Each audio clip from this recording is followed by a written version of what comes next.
ഈ channel subscribe ചെയ്ത് bell button click ചെയ്യൂ. മലയാള സിനിമയിലെ ചൂടൻ വാർത്തകൾ നിങ്ങൾക്ക് നോട്ടിഫിക്കേഷനായി ലഭിക്കും. ഞാൻ ലൈംഗികമായി പീഡിപ്പിക്കപ്പെട്ടു എന്ന ആമിർ ഖാന്റെ മകൾ. ഞെട്ടലോടെ ആരാധകർ. ആമിർ ഖാന്റെ മകളെന്ന് പറഞ്ഞത് കേട്ട് ഞെട്ടേണ്ട. നമ്മുടെ ദംഗൽ എന്ന ചിത്രത്തിൽ ആമിർ ഖാന്റെ മകളെ അഭിനയിച്ച ഫാത്തിമ സന ഷെയ്ഖിനെക്കുറിച്ചാണ് പറയുന്നത്. ഇന്ത്യൻ സിനിമാ ലോകത്തെ പിടിച്ചുകുലുക്കിയ മീറ്റു തരംഗത്തിന്റെ അലയൊലികൾ ഒന്ന് അവസാനിച്ചു വരുന്നേയുള്ളൂ.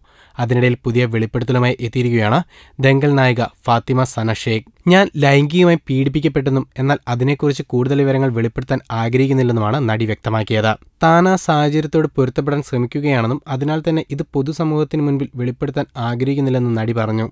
ഏറെ അടുപ്പമുള്ള ആളുകളോട് മാത്രമാണ് താൻ ഇക്കാര്യം തുറന്നു പറഞ്ഞിട്ടുള്ളൂ എന്നും താരം പറഞ്ഞു. ഒരു അഭിമുഖത്തിൽ എപ്പോഴെങ്കിലും ലൈംഗിക അതിക്രമത്തിന് ഇരയായിട്ടുണ്ടോ എന്ന ചോദ്യത്തിന് മറുപടിയായിരുന്നു സനയുടെ ഈ വെളിപ്പെടുത്തൽ. ഈ ചാനൽ സബ്സ്ക്രൈബ് ചെയ്ത് ബെൽ ബട്ടൺ ക്ലിക്ക് ചെയ്യൂ. മലയാള സിനിമയിലെ ചൂടൻ വാർത്തകൾ നിങ്ങൾക്ക് നോട്ടിഫിക്കേഷനായി ലഭിക്കും.